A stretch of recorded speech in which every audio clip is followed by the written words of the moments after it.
आइए, स्वागत है फिर से हमारे इस YouTube चैनल में। मैं हूं आनंद राज आनंद और आज मैं फिर बात करूंगा उन्हीं टॉपिक के ऊपर में जो पूर्व में हमने पढ़ा था। हमने पिछले टॉपिक में जो स्किनर के द्वारा दिया गया जो प्रोसेसिंग फैक्टर था उस पर हमने बात किया था और भी चीज़ों पे बात किया था। तो आइए उन्हीं सिलसिला को आगे बढ़ाते हैं और चीज़ों को जानने की कोशिश करते हैं। तो साथियों, हम चाहेंगे कि अगर आप विद्यार्थी हैं किसी शिक्षक पात्रता परीक्षा के लिए, तो आपके लिए ये पूरा सीरीज आपके लिए बहुत ही महत्वपूर्ण है। चाहे कोई भी एग्जाम हो, चाहे सी टेट हो, झारखंड टेट हो, बिहार टेट हो, यूपी टेट हो, उत्तराखंड हो, रीट हो, कोई भी अन्य जो राज्य द्वारा प्रतिपादित जो एग्जाम्स ली जाती है, शिक्षक पात्रता परीक्षा ली जाती है, उसके लिए बहुत ही महत्वपूर्ण साबित होती है ये सीरीज। तो विशेष करके ये जो सीरीज चलाई जा रही है वो DSSB के लिए बहुत ही महत्वपूर्ण है, क्योंकि DSSB में बहुत सारे टॉपिक पूछे जाते हैं और मैं उन सारे टॉपिक्स को कवर करूंगा।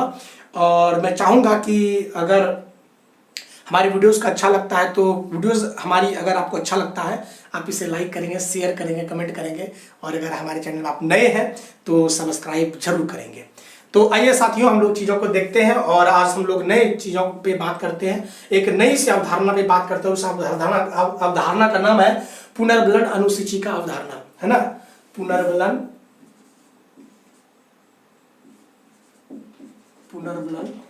थोड़ा सा मार्कर मैं चेंज कर देता हूं। और वेयर इज द मार्कर कहाँ पे मैंने रख दिया। तो अच्छा, ठीक, ओके। तो पुनर्बलन अनुसूची की अवधारणा, है ना, अनुसूची की अवधारणा।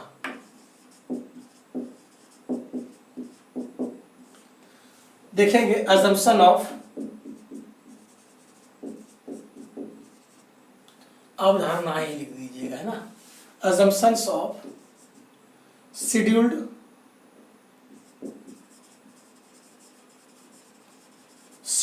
रेनफोर्समेंट।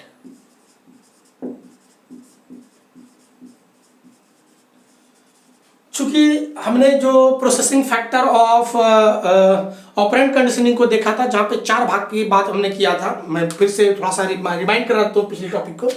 हमने पूर्व में बात किया था the processing factor of operant conditioning के अंतर्गत हमने 4 प्रकार की जो उनके पार्ट्स हैं रिस्पांस के, वो हमने बात किया था।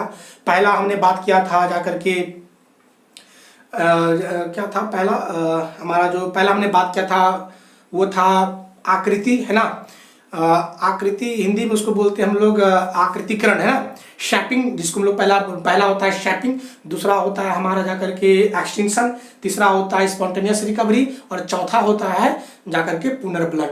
हमने तीनों को बहुत अच्छे तरीके से वहां पे पढ़ा था। आज हम लोग पुनर्बलन रेनफोर्समेंट को देखेंगे और रेनफोर्समेंट को आज जबरदस्त तरीके से देखेंगे, क्योंकि यह टॉपिक इतनी ही अच्छी टॉपिक है कि इससे बहुत सारे क्वेश्चन देखने को यहाँ पे मिलते हैं, है ना।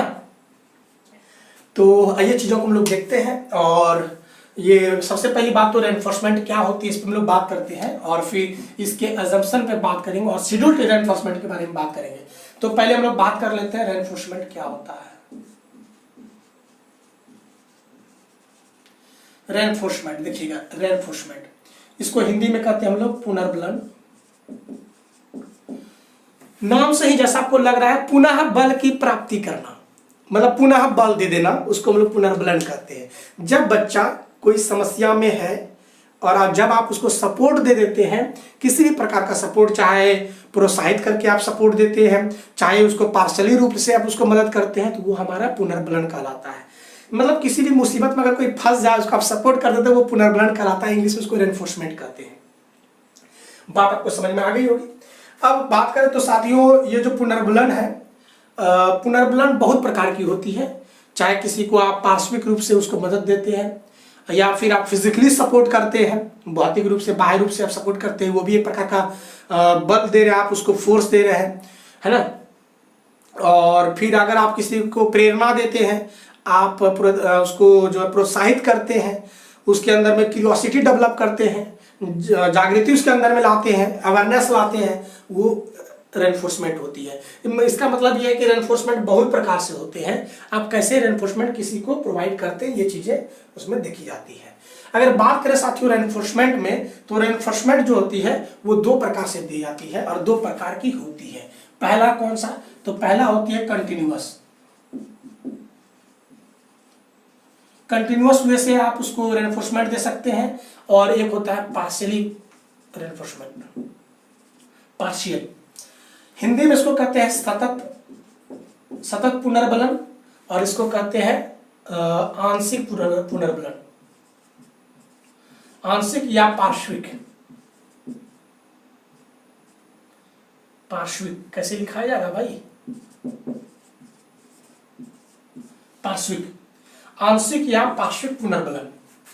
सतत पुनर्बलन क्या होता है, मतलब सतत का मतलब होता है, देखिए ध्यान समझिएगा, जब कंटिन्यूसली आप किसी को आप लगातार कंटिन्यू आप जो है उनको पुनर्बलन देते जा रहते हैं, हेल्प करते रहते हैं, उसको हम लोग कहते हैं कंटिन्यूअस पुनर्बलन, मतलब सतत पुनर्बलन। जैसे हमेशा आप उसको सपोर्ट करते रहोगे तो उसको कहेंगे हम लोग सतत पुनर्बलन। मतलब कि the reinforcement which is provided continuously, that is known as continuous reinforcement. ये लेकिन उतना अच्छा होता नहीं है। इसलिए अच्छा नहीं होता क्योंकि आप कंटिन्यू देते रहते हैं, और जब कंटिन्यू देते रहते हैं तो बच्चा जो है वो आपके ऊपर डिपेंडेंट हो जाता है, और ये बहुत ही अच्छा चीज़ है। आप इसको समझिएगा तो आप जब पढ़ाएंगे बच्चों को स्कूल में, तो वहाँ पे आपको देखने को चीज़ें यहाँ पे मिलेंगी कि बच्चों को किस प्रकार से रेनफोर्समेंट देनी चाहिए। देखिए, जब बच्चा समस्याग्रस्त हो तो हमें कंटिन्यूटी नहीं करनी चाहिए, मतलब पुनर्बलन देनी चाहिए। पुनर्बलन कंटिन्यूसली नहीं देना चाहिए, सतत रूप से एकदम प्रक्रियात्मक रूप से उसको नहीं देनी चाहिए। जैसे कि मान लीजिए कि आप बच्चा जो है जरूरत पड़ा, आप उसे क्या किए, पुनर्बलन दिए, फिर पुनर्बलन दिए, तो बच्चा ना सेल्फ डिपेंडेंट नहीं होगा, वो आपके ऊपर डिपेंडेंट हो जाएगा, आत्मनिर्भर नहीं बन पाएगा, वो आपके ऊपर निर्भर बन जाएगा। जब कोई शिक्षक बच्चे को सतत रूप से कंटिन्यूसली जब उसे रेनफोर्समेंट उसको हेल्प करते रहता है, तो वह बच्चा जो है वो टीचर के ऊपर में डिपेंड हो जाता है। इसीलिए कंटिन्यूसली कभी भी रेनफोर्समेंट नहीं देनी चाहिए। कंटिन्यूसली रेनफोर्समेंट देने से बच्चा आपके ऊपर डिपेंड हो जाएगा, अपने ऊपर में कभी भी आत्मनिर्भर नहीं बन पाएगा। इसीलिए कि जो है कंटिन्यूसली जो कंटिन्यूअस रेनफोर्समेंट है, सतत पुनर्बलन है, उसको कभी भी यूज नहीं करनी चाहिए हमारे एजुकेशन सेक्टर में। इसको एजुकेशन सेक्टर में कंटिन्यूअस रेनफोर्समेंट को अच्छा नहीं माना गया है। आप ही सोच के देखिए कि जब बच्चा को आप बराबर मेहनत करते, बराबर आप उसको सपोर्ट कर रहे हैं, तो उनको लगेगा कि जब भी जरूरत पड़ता है तो टीचर हमारे पास होते हैं। कोई भी नया डिसीजन अच्छा से नहीं ले पाता है, क्योंकि हर बार डिसीजन लेने से पहले उनको याद आती है आप, क्योंकि आप उनको हर हमेशा मदद करते हैं। इसीलिए एक अभिभावक को, एक कुशल शिक्षक को कभी भी पुनर्बलन यथेष्ट मतलब सतत रूप से कभी नहीं देना चाहिए। ऐसा करने से बच्चों में आत्मनिर्भरता की कमी होती है, और कभी भी किसी भी निर्णय को स्वनिर्णय कभी भी नहीं ले पाता है। इसीलिए सतत प्रक्रिया को उचित और नहीं माना गया है, ये उतना अच्छा नहीं माना गया है। और अगर बात करें पार्श्विक रूप से जो पुनर्बलन दी जाती है, उसको बहुत अच्छा माना गया है। और पार्श्विक रूप के भी अंतर्गत बहुत सारी चीज़ें होती हैं, वो भी हम बात करेंगे।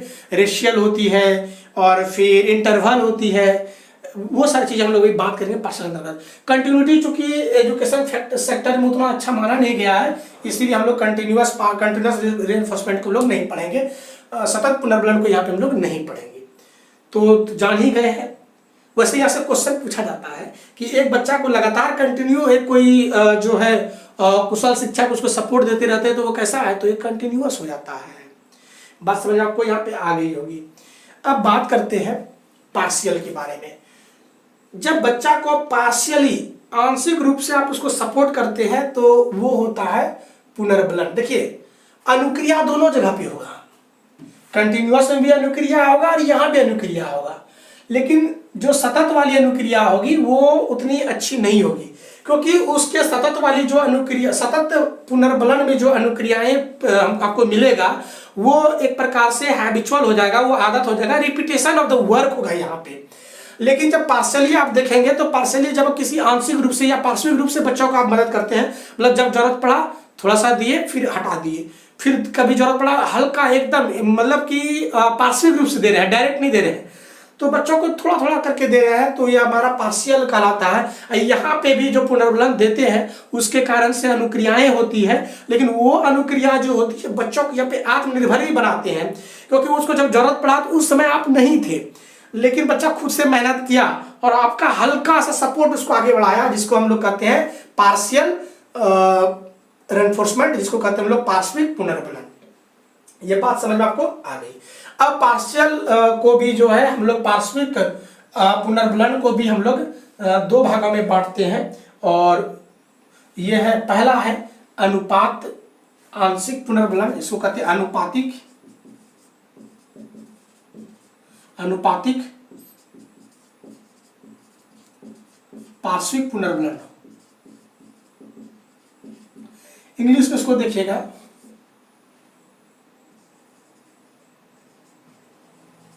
रेशियल, पार्शियल है ना, पार्शियल रेनफोर्समेंट।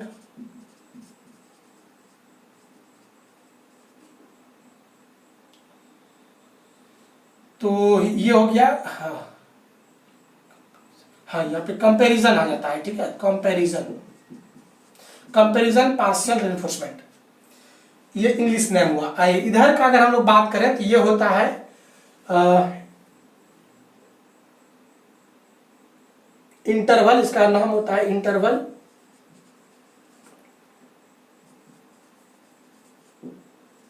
Partial reinforcement.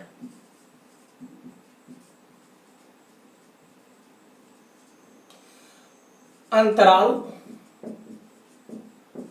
पार्श्विक पुनर्बलन, ये नाम है। नाम थोड़ा सा अजीब अजीब होता है तो याद रखिएगा, लेकिन समझ लीजिएगा। देखिए रेनफोर्समेंट के दो पार्ट, कंटिन्यूअस और पार्शियल।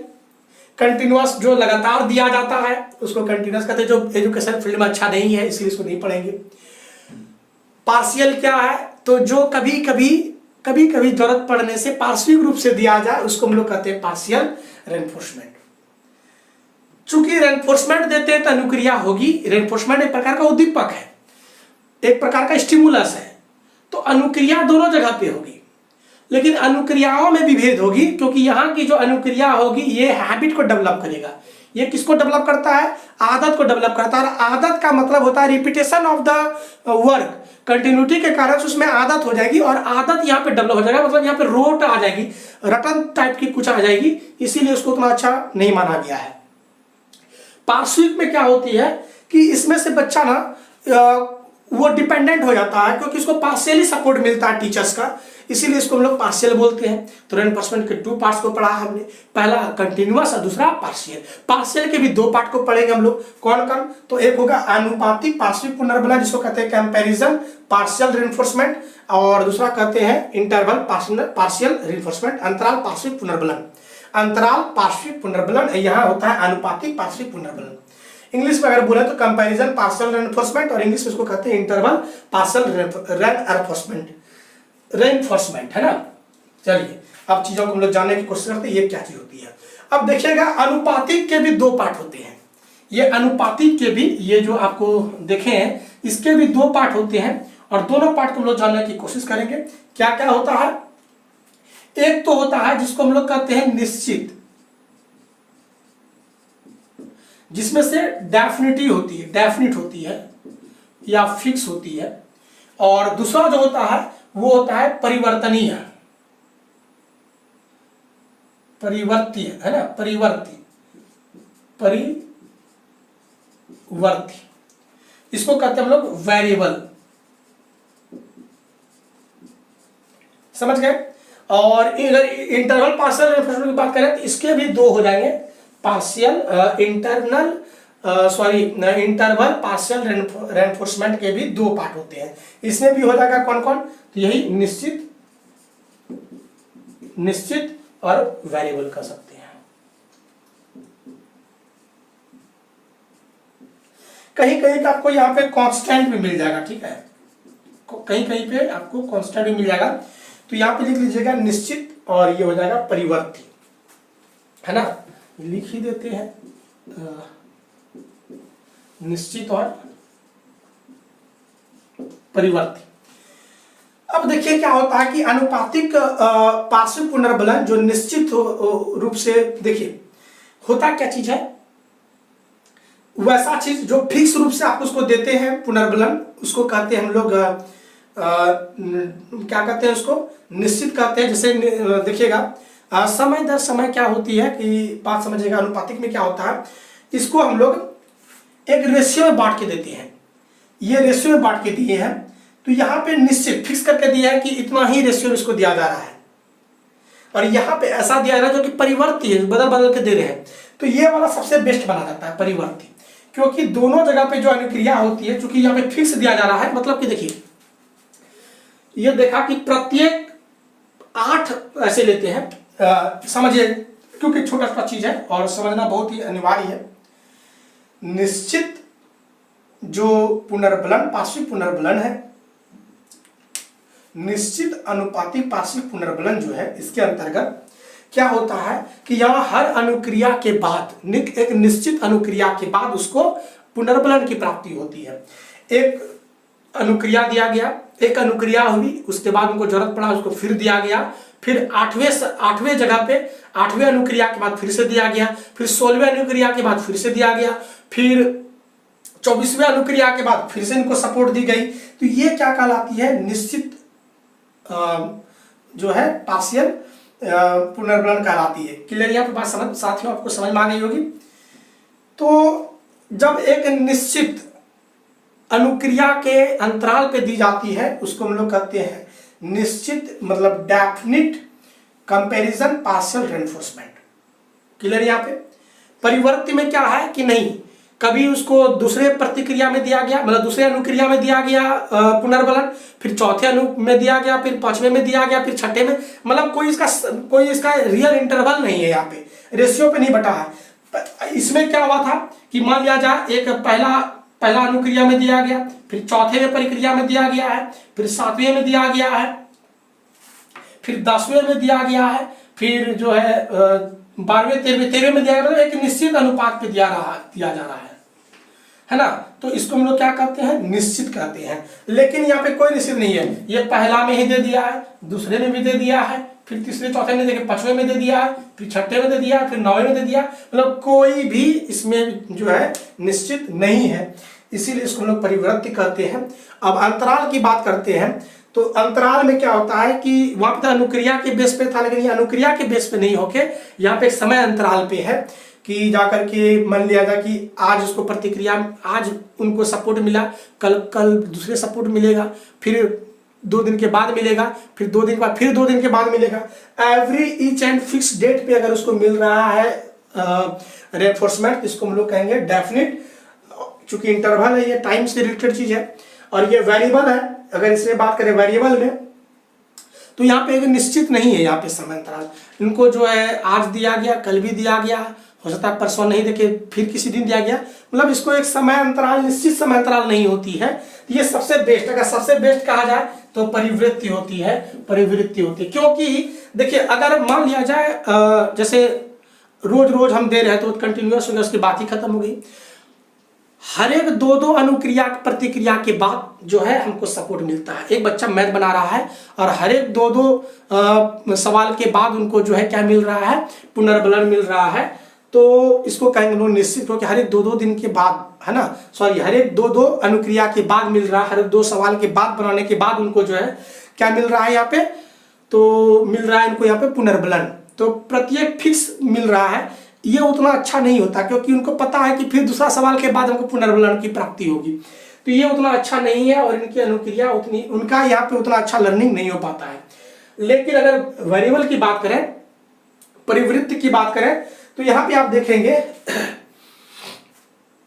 परिवृत्ति में क्या होता है कि उनको पता नहीं है कि कब मिलने वाला है, कभी भी उसको मिल जाता है। पहला ही सवाल में मिला, कहीं 5वें सवाल में मिल रहा है, कभी 8वें सवाल में मिल रहा है, तो उनको जो है ये चेंज होते जा रहा है। यहाँ पे बात आपको समझ में साथ में यहाँ पे आ रही है। अब हम लोग बात करते हैं अंतराल पे, समय दर समय। अगर निश्चित समय पे, समय दर समय उसको निश्चित समय में उसको अगर पुनर्बलन मिल रहा है तो उसको हम लोग कहेंगे क्या चीज, फिक्स, ये फिक्स इंटरवल पार्शियल रेनफोर्समेंट है ना। यहाँ पे जैसे कि आज मिली, फिर 4 दिन के बाद मिला, फिर अगले 4 दिन में मिला, फिर अगले 4 दिन में उसको सपोर्ट मिल रहा है, तो बच्चा को लगता है कि वो अगले चौथा दिन फिर मेरे को सपोर्ट मिलेगा, तो वो उस चौथे दिन पे वो उसके ऊपर में डिपेंड हो जाएगा। लेकिन यहाँ पे कोई पता नहीं है कब मिलेगा नहीं मिलेगा, तो सबसे बेस्ट होता है कौन सा, परिवृत्ति होती है। और यहाँ पे चीजों को आपको हमने सारी चीजों को यहाँ पे जो पुनर्बलन अनुसूची की अवधारणा है ये सारा हमने बात इसी टॉपिक के अंतर्गत कर लिया। और आई होप साथियों ये टॉपिक छोटा सा टॉपिक था, अजम्पशन ऑफ शेड्यूल्ड रेनफोर्समेंट, ये आपको बात समझ में आ गई होगी। अब छोटा सा देख लेते हैं, एक जो क्वेश्चन बराबर आपके मन पे चीजें रहती है उस चीज को देखते हैं हम लोग। एक बार इसका स्क्रीनशॉट ले लेंगे और फिर चीजों को बढ़ाते हैं। तो मैं देख लूं कि वीडियोस ज़्यादा बड़ी तो नहीं हो जा रही है, 21 मिनट की, कोई बात नहीं है। चलिए अब चीज़ों को देखते हैं, अब इसी चीज़ को आगे और बढ़ाते हैं। यहीं पे हम स्किनर के सारे सिद्धांत को, छोटे मोटे सिद्धांत में जितने भी सिद्धांत जो उपयोगी सिद्धांत है, जो अवधारणाएं हैं अधिगम से संबंधित जो स्किनर की है अजम्पशन, वो सारी चीज़ों को हमने यहाँ पे लिया। और अब स्किनर के बाद हम लोग हल की ओर चलते हैं और हल को देखेंगे एक बार। हल के द्वारा जो पुनर्बलन की जो अवधारणा उसको देखेंगे, फिर हम लोग जो चीज़ों को देखेंगे वो होगा गुथरी के द्वारा दिया गया जो अधिगम के सिद्धांत है, उन चीज़ों को देखेंगे, तब हमारा व्यवहारवादी पूरा कंप्लीट होगा। फिर हम लोग और भी चीज़ों को देखेंगे जिसमें गेस्टॉल्ट की सूज इनसाइट थ्योरी देखेंगे, गेस्टॉल्ट की और भी चीज़ों को हम लोग देखने के यहाँ पे गेस्टॉल्टवादी सिद्धांत को जो वर्दीमर कोहलर कोफका के द्वारा दिया गया वो भी चीज़ देखेंगे। और लर्निंग अभी और भी चलेगी, अगर बात करें तो लर्निंग जबरदस्त चैप्टर है, लमसम 90 क्लास लग जाती है ऑफलाइन क्लास में। लेकिन यहाँ पे हम लोग कोशिश करेंगे कि शॉर्ट में ही बहुत सारी चीज़ों को देखने की कोशिश करेंगे, है ना। तो आइए, लर्निंग जबरदस्त है चीज़ें, और शॉर्ट में ही आज हम लोग पुनर्बलन पे बात करते हैं और एक बार। और इसी जगह पे हम लोग बात कर लेते हैं, शायद जगह मेरे पास होगा, देख लेते हैं। अगर साथियों यहाँ से आपसे पूछा जाए कि पुनर्बलन का सिद्धांत किसने दिया है, तो आप कहिएगा कि हल ने दिया है। किसने दिया है? हल ने है। CL हल है ना, इसका पूरा नाम है CL हल। हल मतलब HULL हल, हल बैल है ना, हल बैल। CL हल ने पुनर्बलन का सिद्धांत किसने दिया है? हल ने दिया है। लेकिन पुनर्बलन का सबसे ज्यादा यूज किसने किया है? तो स्किनर ने किया। याद रखिएगा, पुनर्बलन शब्द का सबसे ज्यादा यूज, सबसे ज्यादा उपयोग किसने किया है? स्किनर ने किया है। लेकिन पुनर्बलन का सिद्धांत किसने दिया है? तो कहेंगे CL हल ने दिया है। बात आपको समझ में आ गया? तो ये पहला ही क्वेश्चन आपसे बन जाएगा कि पुनर्बलन का सिद्धांत, रेनफोर्समेंट। यहाँ एक चीज और, पुनर्बलन के सिद्धांत के जो मूल प्रतिपादक रहे वो CL हल रहे, लेकिन इसको यहाँ पे उसको पुनर्बलन नहीं कह के इसको प्रबलन भी कहते हैं।